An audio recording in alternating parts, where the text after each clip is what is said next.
Selamat berjumpa kembali dalam layanan audio Sahabat Seperjalanan. Hari ini adalah hari Senin 26 Desember 2022. Tema renungan saat teduh kita dengan judul Natal Tanpa Akhir. Firman Tuhan terambil dalam Yohanes 3 ayat yang ketiga, demikian bunyi firman Tuhan.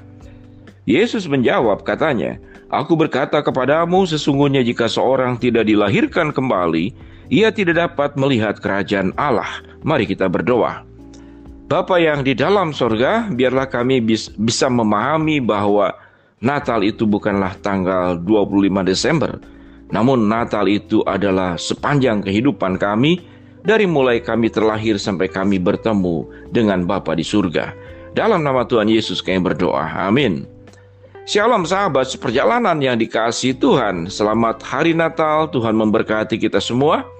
Ada sebuah pepatah mengatakan bahwa ada orang Kristen Paskah, ada orang Kristen Natal, ada orang Kristen KTP.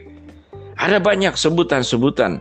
Sesungguhnya kita menjadi anak-anak Tuhan bukan karena Natal, bukan karena Paskah di hari-hari tertentu. Ada yang menyebut juga bahwa ada orang-orang percaya itu orang percaya hari Minggu. Hari Minggu saja waktu dia beribadah, dia menjadi orang percaya. Namun tatkala hari Senin sampai ke Sabtu, dia akan kembali hidup di dalam segala keberdosaan dan keburukan yang dilakukan. Lalu apa tema dengan tema yaitu Natal tanpa akhir? Sesungguhnya Natal bukanlah 25 Desember. Makna, nilai Natal, esensi Natal, kebenaran Natal itu harus menjadi bagian dalam kehidupan setiap anak-anak Tuhan sepanjang hidupnya. Kalau Natal berbicara tentang kelahiran Yesus, maka itu terjadi hanya di satu peristiwa, yaitu peristiwa tatkala Yesus terlahir di palungan di kota Bethlehem, yang ditunggui oleh kedua orang tuanya, yang sudah diberitakan oleh malaikat, yang disampaikan kepada orang-orang tertentu, kepada orang Majus, kepada para gembala. Namun kalau kita memahami tentang Natal, kelahiran yang sesungguhnya setelah Yesus lahir, maka kita harus setiap hari melakukan sebuah kehidupan yang melahirkan banyak hal yang indah kepada Tuhan. Di dalam Yohanes 3:3 dikatakan, Yesus menjawab katanya, "Aku berkata kepadamu, sesungguhnya jika seorang tidak dilahirkan kembali, ia tidak dapat melihat kerajaan Allah." Setelah proses Yesus lahir ke dalam dunia, maka kita akan mengalami yang namanya itu kelahiran kembali. Bukan lahir kembali dari kandungan ibu, tapi dilahirkan di dalam roh.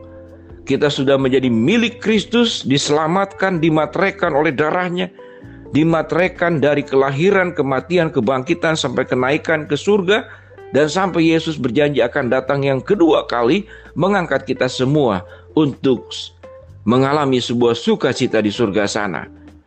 Proses melahirkan itu akan terus-menerus terjadi. Proses kelahiran pertama adalah Yesus lahir ke dalam dunia. Proses kelahiran kedua adalah kita dilahirbarukan menjadi milik-milik Allah, menjadi anak-anak kepunyaan Allah.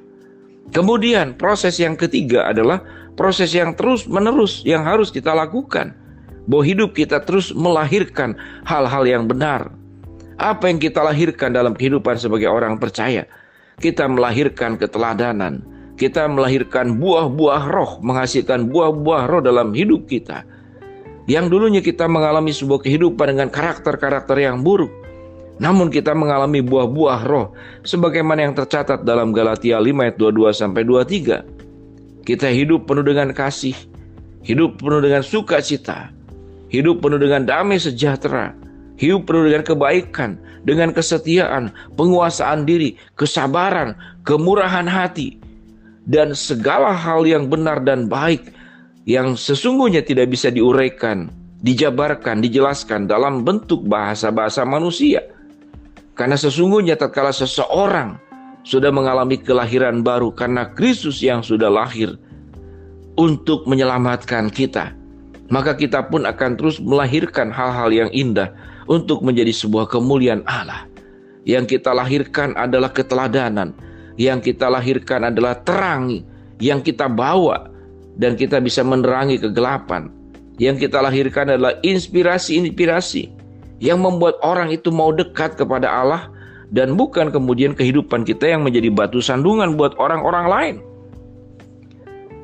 Ada sebagian orang itu tidak hanya tidak mengabarkan Injil, tidak hanya tidak memberitakan kabar baik, agar orang yang belum mengenal Kristus bisa mengenal Kristus. Namun orang yang kehidupannya buruk, yang tidak punya sebuah kehidupan yang melahirkan perkara-perkara yang indah, jangankan untuk membawa orang yang belum percaya menjadi percaya kepada Kristus. Terkadang justru orang yang sudah percaya ke Kristus menjadi meninggalkan Kristus. Karena kenapa? Karena kehidupannya yang menjadi batu sandungan, kehidupannya yang melukai orang lain. Ada satu keluarga, dia anak Tuhan, lalu membawa pasangannya, istrinya atau suaminya menjadi anak Tuhan lewat proses pernikahan. Setelah menjalani rumah tangga, perilakunya perilaku yang sangat buruk, penjudi, tidak setia, pemabuk, tidak bertanggung jawab. Akhirnya yang terjadi, pasangannya yang tadinya sudah percaya menjadi meninggalkan imannya di dalam Kristus. Sahabat seperjalanan, sehingga benarlah tema yang kita pelajari saat ini, Natal itu pada prinsipnya tidak pernah berakhir. Natal dalam makna kelahiran itu tidak pernah berhenti. Kristus lahir satu kali, dan kita pun mengalami kelahiran baru satu kali. Namun kita harus terus hidup, terus-menerus melahirkan. Dalam dunia umum melahirkan inspirasi, melahirkan penemuan, melahirkan teknologi, melahirkan ide-ide baru, melahirkan rekor-rekor baru itu di dalam dunia, dalam segala pencapaiannya. Dan kita dipanggil menjadi pribadi yang sampai kita meninggal, kita harus menjadi pribadi yang terus melahirkan perkara-perkara yang indah di hadapan Tuhan. Sahabat seperjalanan, mari kita belajar merenung sebentar. Dalam suasana Natal, Tahun Baru, tentu ada banyak waktu liburan karena sekolah berhenti, anak-anak kita tidak sekolah, cucu kita tidak sekolah. Kita juga bekerja, ada liburnya. Maka di saat inilah kita merenungkan apa yang sudah kita lahirkan di dalam kehidupan setiap sahabat seperjalanan. Kalau Kristus sudah melahirkan kasih-Nya, menyatakan pengorbanannya, menyatakan cintanya, menyatakan kuasanya untuk menyelamatkan kita dan mengangkat segala dosa-dosa kita. Yang menjadi pertanyaan, apa yang kita lahirkan buat semua sahabat seperjalanan termasuk saya pribadi? Apa yang kita lahirkan dalam kehidupan ini? Apa yang kita lahirkan adalah kita menyalurkan kasih Allah, atau yang kita lahirkan itu menimbulkan sakit hati dan luka-luka pada kehidupan orang lain? Kalau itu adalah perbuatan-perbuatan buruk sebelum kita menutup tahun 2022 ini, mari kita melakukan rekonsiliasi dan pertobatan di hadapan Tuhan.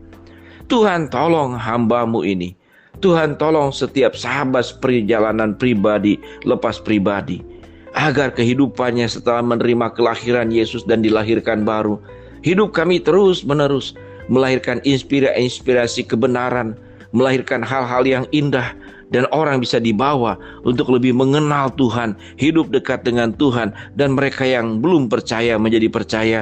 Jangan kemudian membuat orang yang sudah percaya menjadi meninggalkan Tuhan, karena yang kita lahirkan bukanlah kebaikan, namun keburukan.